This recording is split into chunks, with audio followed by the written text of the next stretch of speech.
Welcome to Now, I'm your host, Curtis Parody, bringing you the news happening in the world right now. And as a fun fact, this is the 100th episode of Now, so thanks to everyone for watching, and let's move on with the news. Starting with the news that's out of this world, we could all die soon. Okay, we could, but we probably won't. The reason I'm bringing this up is because an asteroid is destined to pass very close to our planet on the 15th of this month. Yes, February 15th will be an interesting day for astronomers as this huge chunk of space rock hurtles past our planet. The asteroid, called 2012 DA14, is about half a football field in size, and this piece of rock will hurtle past our planet at a distance of 17,000 miles away at a speed of 7.8 kilometers per second. Or to think about it, it's about like 8 times the speed of a bullet, so that's pretty fast. Astronomers are reassuring the people that the asteroid will not collide with the Earth, though if it did, it would be the equivalent of 2.4 megatons of TNT. This would cause considerable damage to our world. In 1908, an asteroid struck the Earth in Russia. The asteroid was smaller than 2012 DA14, but was still able to level trees over an 820 square foot area. So no need to worry, though. Just to let you know, at this current time, even if we did detect an asteroid that was going to hit the Earth, we have no technology to actually stop it. So that's a thing. Okay, so now that you're worried about a space rock crashing into our planet and killing us all, let's talk about viruses, which could also kill us. But this story is a little less depressing than the last. This story is all about treating viruses and other medical issues with a new type of needle. This tiny little disc is the future of needles. Made of sugar, this little tiny disc is the sweetest and cheapest way to get vaccinated. Developed by the Bill and Melinda Foundation, this new needle removes the pain of regular needles because it only punctures through the top layer of our skin. And because of that, our body reacts differently to it. Surprisingly, it actually increases the speed at which this chemical is actually absorbed into our body, meaning it starts to work faster. That, combined with the fact that the disc is actually made out of sugar, making it very cheap to manufacture, and it can even be stored for long periods of time without worrying about it going bad, which makes it an amazing advancement for medicine. Currently, this needle, called the microneedle array, is undergoing animal testing, but hopefully in the near future, the dreadfully long needle will be no more, substituted for something painless and faster acting.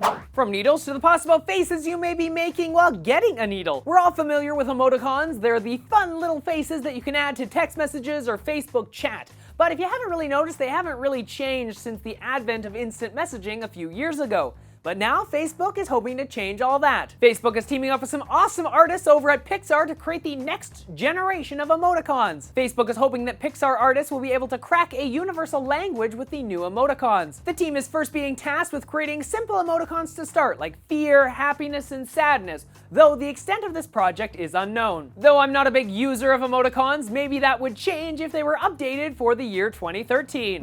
Now, the next girl is too young to remember the advent of emoticons, but she's already smarter than me and you. This is Alice Olmos, and she is the world's newest member of Mensa, the high IQ club of the world. Alice is 3 years old and has an IQ of 162, which is incredibly close to Stephen Hawking's IQ. And using that amazing brain power, she's already mastered 2 languages, English and Russian. Becoming part of Mensa is a big step for her, as Mensa provides a positive environment for gifted children as they develop. Fun fact here, there are currently more than 1,000 members of Mensa that are under the age of 18. When Alice hits 10.5 years of age, she can take the Mensa supervised IQ test, which tells her a very accurate reading of her brain power. It's a crazy thing to think at such a young age she is already so incredibly smart. From a smart child to some possibly smart, possibly not smart other people. Remember a month or so back, I talked about the US government refusing to fund a Death Star project that was brought forward to them? Well, it looks like the people behind it aren't quite done yet. They said, screw the government, we're going to Kickstarter. So that's what they did. It's official, you can now fund the open source Death Star project on Kickstarter, with a simple goal of $20 million to start out with. According to the Kickstarter page, this $20 million, if raised, will be used to create a more detailed plan of the ship and enough chicken wire to protect the exhaust reactor. After that's done, they hope to create another fundraising system to raise the $543 trillion needed to begin construction. It's hard to keep a straight face while talking about this. I really only have one question. Even if they do raise the $20 million, are they really going to use it to get the detailed plans drawn up? Or are they just going to run away with the money? Because that seems like a more realistic outcome. Either way, this is probably one of the strangest things I've seen online in some time. But hey, if you want to become part of this project, you can pledge $10 and get your name etched onto the underneath of one of the NSE 6 series repair droids, whichever what the heck those are, I don't even freaking know, that are used when they're in the finished project. So I guess that's a pretty sweet thing if you want to pledge like 10 bucks.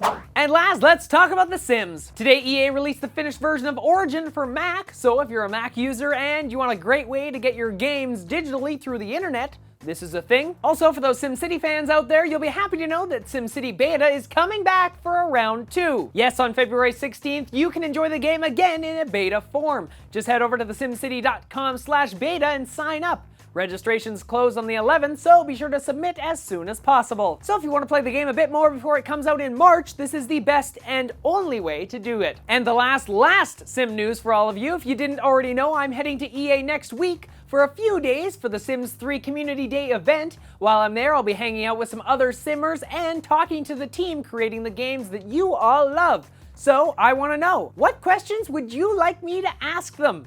Tell me in the comment section below, or of course you can let me know on my Facebook page, through Twitter, or on Google+. Links to all that and the other topics I talked about in today's episode in the description below, along with the always amazing subscribe button. So until next time, I'm Curtis Parody, and for the 100th time, that's what's happening now.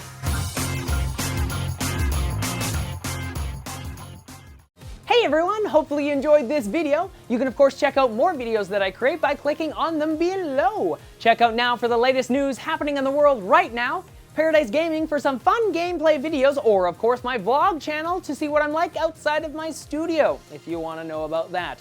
Also, if you're interested in supporting the show and getting some new clothes like this shirt for yourself, you can check out the store at thecurtisparodystore.ca. See you guys next time.